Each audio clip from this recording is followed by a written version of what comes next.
So guys, this is the secret sauce here, okay? Why do some people outperform and others don't, okay?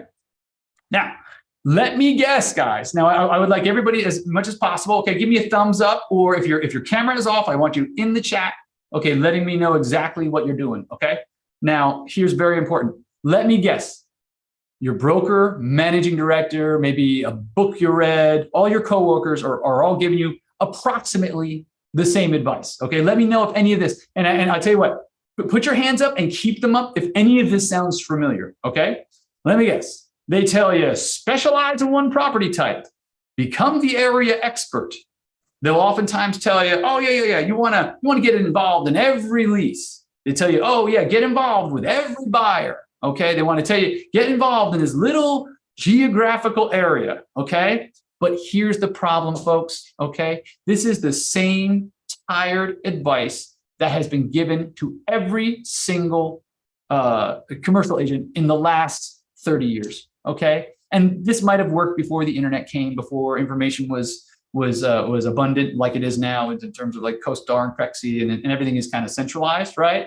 But it doesn't work today. It's like having your grandfather give you advice on how to fill out your Tinder profile, right? It's not going to work. What worked in his day won't work in your day, all right? For the younger crowd probably gets that, hopefully, right? So the point is, doing the things that got people success in the 80s and 90s before the internet is not going to be the thing that gets you success today, okay? We have so many more tools at our disposal that we can leverage in order to have, to be able to move forward and to be successful, okay? So guess what?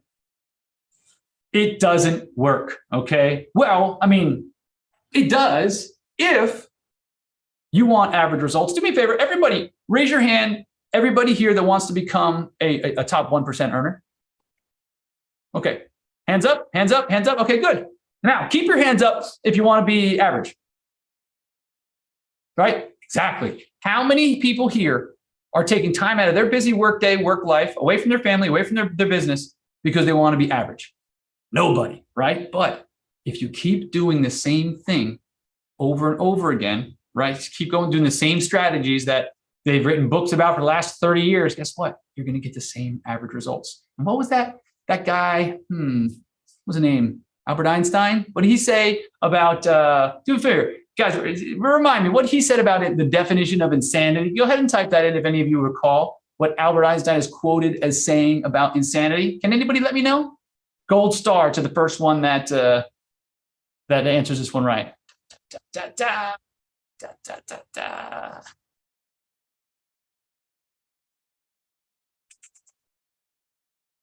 What do we got? What do we got? Doing the same thing, expecting different results. Yes, same thing, same results. Right. So guys, think about it. If the definition of insanity is doing the same thing and expecting different results, right? It begs the question, how do you get a different result? By putting in the same input or putting in something a little bit different, right? Very, very important, okay? So by the same token, okay, if you want average results, just keep doing what everyone else is doing, right? Because that's if you do what the crowd is doing, you're going to go wherever the herd goes, okay? I highly recommend doing what everyone else isn't doing. Now, think about it. The average person does it, you'll get the same average results. Now, what's most important to understand is something that tells me that you're listening to this presentation, you aren't trying to be average. You're here to excel. You're trying to get up above the pack, okay? So what if I was to tell you there's a better way so you wouldn't wind up becoming average? Because average in this country is like $60,000 a year, right? How many of you can flourish on $60,000 a year, you know? How about $60,000 a transaction? Does that sound like a little bit better of an idea? Because that is absolutely possible. It's absolutely possible if you follow what we do, okay? So, and by the way, that student of mine that I told you I was all fired up about, that he joined us back in like late August, early September, right? I forgot to tell you, he just put that property under contract. He's going to be earning $100,000 for one transaction. He's 28 years old, okay? So it's not like he had 20 years of experience and he's just applying a business model. He's learning a business model from scratch, right? So what if I also told you that you too could be taking commercial listings in the next 30 days or less. Okay. We've had people do it in 5 days, 14 days, 17 days. But what if, let's just say conservatively, you too could be taking commercial listings in the next 30 days? That is what we show you how to do. Okay. So guys, for all of you that want to specifically focus on listings, okay, you want to start taking commercial listings in the next 30 days, type hashtag 30 days, whether it's in the comments, whether it's in the chat, go ahead and let me know. I want to make sure that you guys that we're all on the same page, right? Because working with leasing, it'll keep the lights on, it'll keep some food in your belly, but yeah, it's not gonna make you rich, not nearly as quickly, okay, as learning how to list and sell properties. Okay, got it. Now, here's the thing, folks. I'm just going to show you a little bit of proof. Don't take my word for it. Think everything that I just came in my mouth, I want you to be skeptical about, okay? But what I always say is the proof is in the pudding. I can tell you what I did, but let me show you what I have shown others how to do, okay? Jason Morrell. Now we had a class last Tuesday. I did a training, what we call the wink wink listing, right? And he, the very next day, went out and got a $1.6 million listing using the exact language Christian gave us on Tuesday. This is hot off the press, okay? Had more meetings in the last 2 weeks than I've had in the last 6 months, simply from being consistent with my dials, right? That's one of my newer students, Jason Morrell from Long Island. Abby Stancato, he has an appointment with a commercial developer, right? He said he thought he knew all the top commercial agents in town.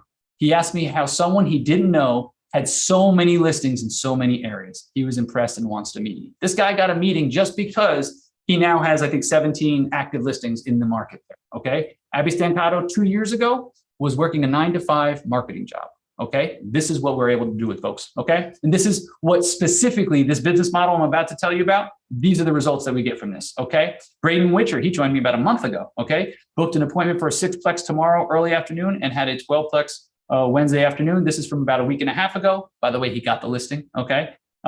He is on his way. Ben Nielsen, this is the guy I told you about. This is him taken with the pictures of the property, okay?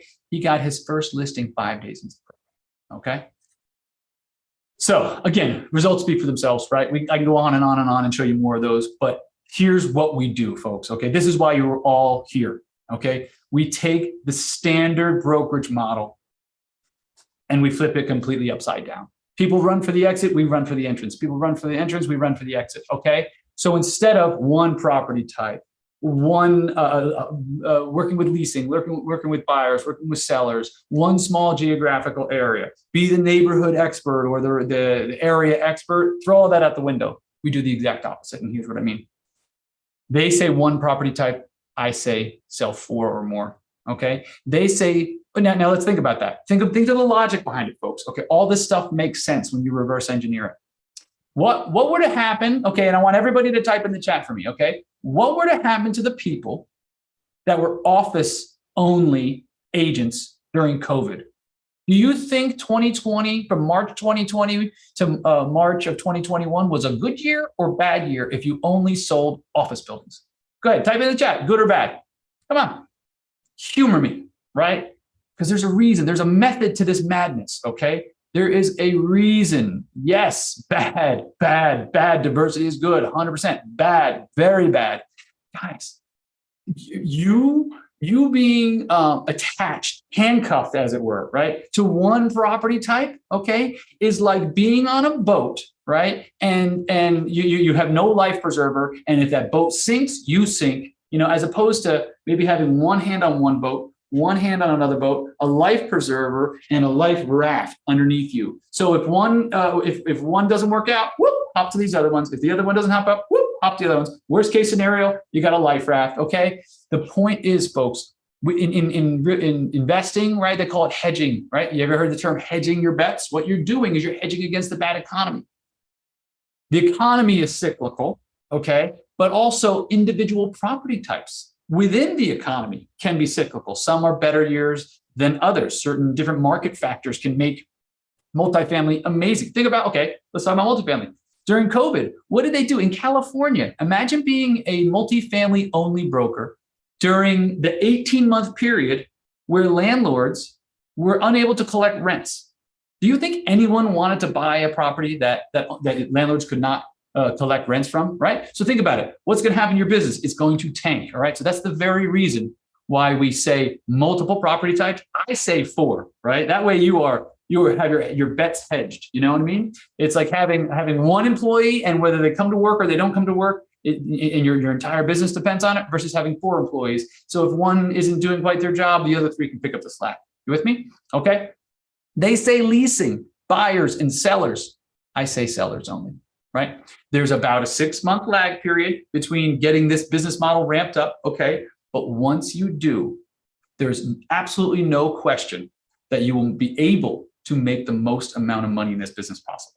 I've been leasing since 2003, and I've had 1 or 2 leases that have been anywhere near the size of like an average deal. You know what I mean? Very, very few. And that was like, I got paid 4 points by a national landlord, and it was a 10-year deal. And they added refrigeration to it so that, and the cost of the refrigeration was rolled into the gross lease value, right? And even at that, it wasn't that stellar. You know what I mean? So the point is, compared to many, many, many sales, you know, put it this way, I've never done a 6-figure lease ever, right? So the point is, you can make so much more money. It takes a little bit of time to get set up. I'm not going to paint a false picture that it's overnight success. But if you put your feet in order, 1 foot in front of the other, over a 6-month period, you can absolutely have a business that you never could have imagined. 6 months from now, you could have 12 listings in your portfolio. I know, because I've done it, and I've had students do it as well. Very, very simple. Okay. Now, a lot of people talk about, go to this one area of town, this little submarket, get to know all the market factors and the drivers and the major players and the throw that out the window. Okay.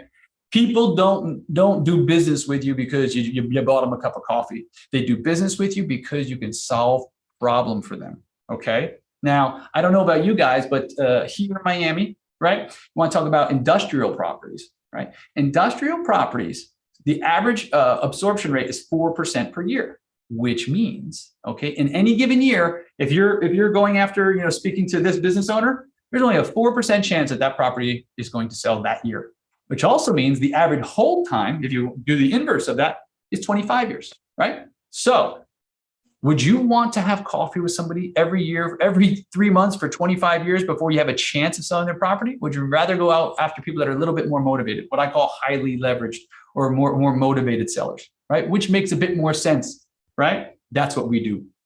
We leverage our prospecting efforts, and we go after people that we have reason to believe they're getting ready to sell, okay? So all this is easy, right? But not everybody's willing to do it, okay? Would you be willing to drive? In fact, do me a favor, guys. Hands up for those of you that have your cameras on. Would you be willing to drive 1 hour to pick up a $50,000 check? $50,000 check, 1 hour. Okay, good. Yes, I see it. Melissa, Todd, yes. Chris, okay, that's the point, guys. If you're willing to drive 1 hour to pick up a $50,000 check, you should have no issue prospecting within a 1 hour radius of wherever your office is. Make sense? You know, because what we're doing is we're not selling 3-bedroom, 2-bath condos that you have to have 4 showings this week from it. You know what we're selling? We are selling an income stream that is securitized by a property, which means a lot of times when you're selling income producing properties, okay, you're selling an investment. So they're not going to need to go and see the inside so that they can determine whether they're going to move in there or not. They want to look at the spreadsheet of income coming in, expenses going out, what the local area cap rate is, right? How long the tenants have been there, maybe a couple sample leases, all which can be emailed. You don't have to go there and do 3 showings a week. So that's why you can go further when you are selling income producing properties. Why? You create one templated email when you take the listing, and you send the same email out with a flyer, right? With the income and operating expense information, right? It may be some zoning information. Maybe it's not even necessary, because if the building's already full, you don't have to worry about the zoning. It should be pretty obvious what the zoning is. But my point is, folks, you should, if you are willing to drive an hour to pick up a $50,000 check, you should be willing to prospect within 1 hour radius of wherever your office or home is located. Next up, okay.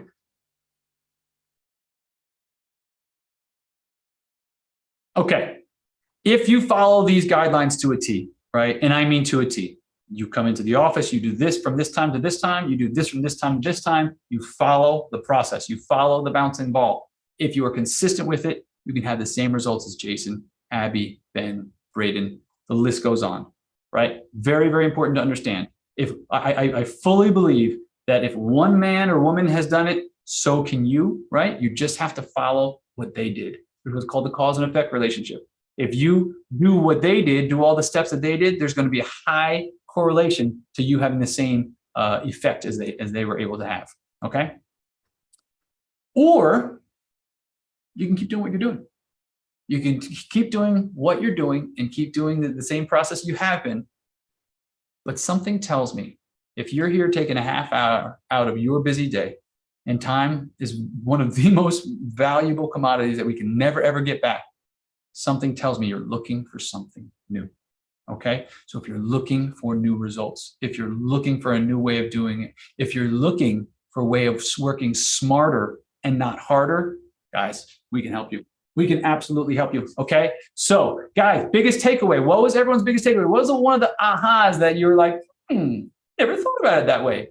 Because what we do flies directly in the face of what every other brokerage has. I mean, I worked at 2 national brokerages, guys, right? The same thing. And I talk to agents from coast to coast all day, every day, and they're all taught the same stuff, right? What we found is we found a little glitch in the matrix, right? Where we found something that works, and it works from coast to coast. It doesn't matter. The process works. The only variable is how hard you're willing to work at it. The level of effort you're willing to put into it. That's the only variable that I can't control in this process.